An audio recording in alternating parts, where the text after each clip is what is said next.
Hello and welcome to S24 Rundown. I am Gloria Atta and here is our news in brief.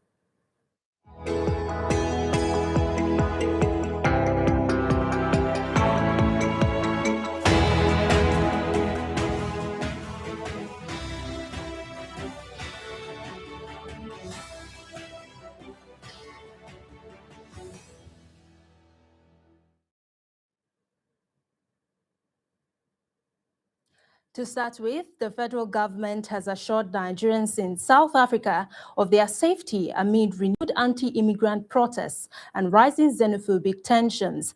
A second evacuation flight carrying 269 Nigerians arrived at the Murtala International Airport in Lagos on Tuesday, following an earlier batch of 66 returnees last week.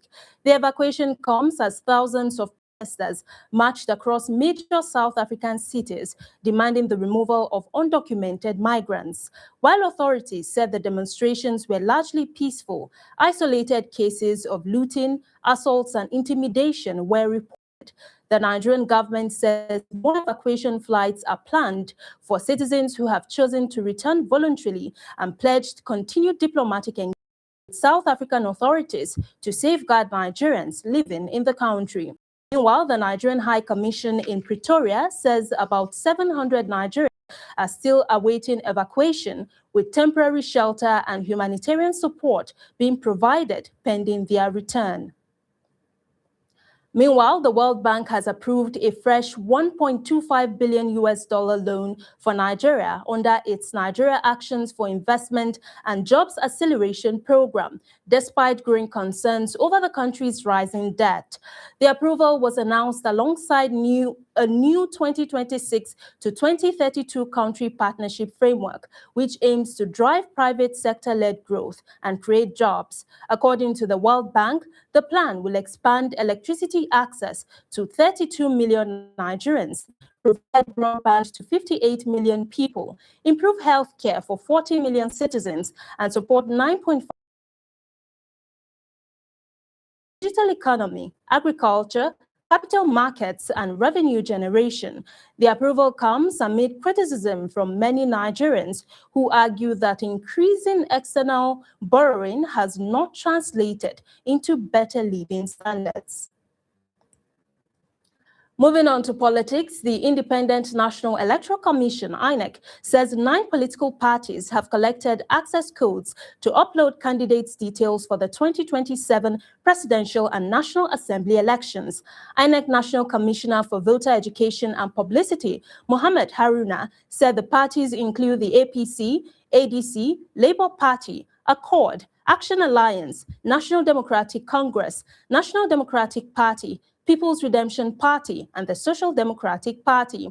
Haruna said political parties are required to request the access codes from INEC with authorized amendments, presenting letters from their party leadership before the elections. He urged parties to strictly comply with the Commission's nomination guidelines and avoid waiting until the deadline to submit forms through INEC's online portal. Under the election timetable, presidential and National Assembly elections will be submitted between June 27 and July 11, while governorship and state assembly nominations are scheduled from July 18 to August 8. Now, in a separate development, hours of heavy rainfall on Tuesday triggered widespread flooding across several parts of Lagos, submerging homes, roads, businesses, and disrupting movement, as well as causing power outages in affected communities. Flooding was reported in Festac, Bagada, Ikeja, Aja, and parts of Lagos Island, leaving residents stranded and motorists struggling through waterlogged streets. Many residents blamed blocked drains and poor drainage infrastructure for the recurring floods. The downpour also disrupted electricity supply after flood waters damaged equipment at the Oworo 132 33 kV transmission station. Ikeja Electric said it is working with the Transmission Company of Nigeria to restore power to affected areas. Reacting to the situation, the Lagos state government described the flooding as an extreme weather event that overwhelmed drainage systems and announced plans to dredge 28 additional primary drainage channels to improve flood control. Authorities also urged residents to stop dumping refuse into drains and avoid driving through flooded roads during heavy rainfall. Now, independent fuel marketers have warned they will shut down filling stations nationwide if the federal government attempts to impose petrol price controls. The warning follows comments by the Minister of State for Petroleum Resources, Oil, Heineken Lukobiri, who said regulators must prevent profiteering despite the deregulation of the downstream sector. But the Independent Petroleum Marketers Association of Nigeria, IPMAN, insists marketers are not exploiting consumers, saying many are already operating at a loss due to frequent price cuts and market fluctuations. IPMAN argues that fuel prices should be determined by market forces and called on government to boost competition by ensuring local refineries operate efficiently rather than enforcing price controls. Meanwhile, the Petroleum Products Retail Outlet Owners Association of Nigeria urged the government to engage industry stakeholders before taking any action, saying dialogue is key to protecting both consumers and businesses. And now on the foreign scene, Spain has recorded more than 1,000 heat-related deaths following the recent heat wave that swept across Europe, according to the country's Carlos III Health Institute. Officials say 1,028 people died from heat-related causes in June, more than double the 407 deaths recorded during the same period last year.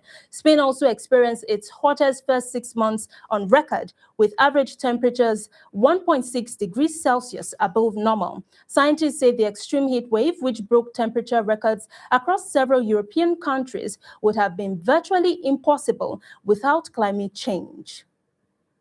Now moving on to business news with Shukra Oni. Stay with us. Hello and welcome to your business news update. I am Anish Shukra. In today's update, the federal government raises its 2026 independent revenue target to 2.5 trillion naira.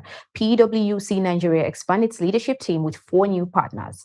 FTSE Russell reviews Nigeria's frontier market status following the country's trade plus one settlement transition and hopes rise for the global oil markets as United States and Iran move